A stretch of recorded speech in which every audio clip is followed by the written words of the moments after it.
Instead of trying to figure out what's the best place to put the money, you just understand that there are endless places to put it, and one place is as good as another, and it doesn't really matter which place it is, because that wasn't the point anyway.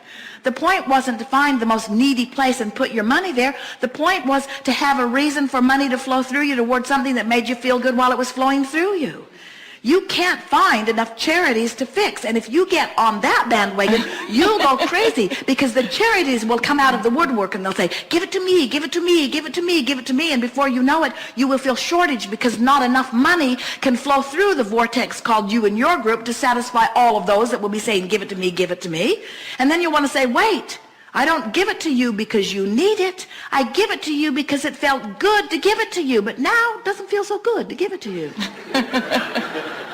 Jerry and Esther met a wonderful girl in a restaurant in California a while back, and they could tell she was from another country. She had a delightful accent, and as they visited with her, she was from a part of Russia, and they liked her so much. They liked her sweetness. They liked her trying. They liked how much she wanted to do a good job at what she was doing. And so Esther had a purse full of money that she had been carrying around from one of the workshops, and as she was writing the amount for the tip, she said to Jerry, what do you think about just giving her this envelope? And Jerry said, I think it's a good idea. He didn't even ask how much was in it. It didn't matter to either one of them. There was a lot of money in it, thousands of dollars in it. And so the little girl brought the check, and Esther put some money on as a tip because she didn't want her employer to think that the girl had not given them good service. And then Esther just said, we'd like you to have this too. And she said, thank you very much. And she went back into the kitchen, and then they heard dishes breaking.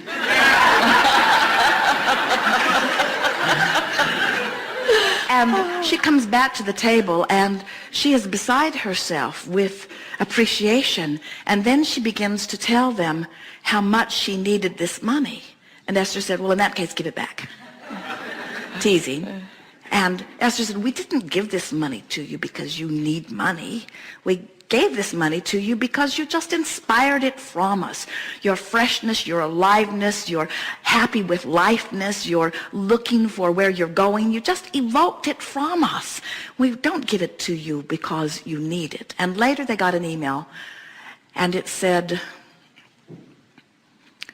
I told my friend this morning that something wonderful was going to happen to me. I didn't know where or when or how or what. I just told my friend I could feel that something wonderful was going to happen to me. And so there that was in her vibration. And there Jerry and Esther are driving around with a purse full of money, trying to decide where they're going to have lunch. Now, they had not decided that they were going to go there for lunch. In fact, they were on their way someplace else for lunch, someplace that they always go, that they love to go, on the water. And as they came around the corner off the freeway entrance, Jerry said, oh, look, there's that place I've been wondering about. What do you think about going there for lunch? And it was such an odd time of the day. There was not even a car in the parking lot. And Esther said, it may not even be open. Esther was sort of wanting to continue the path that they were upon. And Jerry said, I really want to see this place. Let's park and at least check it out. And so Esther said, well, I'll just drive up and you go in and see if there's anybody in there. And if there is, wave me in and I'll come. So Jerry went in. The door was open, and he waved Esther in, and she parked. And in they are. Can you feel how this girl and her alignment it was alignment, her place of expecting something good to happen to her. So the universe knows everything. The universe knows there she is expecting something wonderful to happen, and there is somebody who has the ability to make something wonderful happen, and everybody just gets the right cue at the right time in order to end up in the right place. In other words, don't you think that's a lovely path that you're living on? Don't you think it's a wonderful thing? And don't you understand that it isn't about the result? In other words, it isn't about making something happen. It's just getting in on the joy of the journey.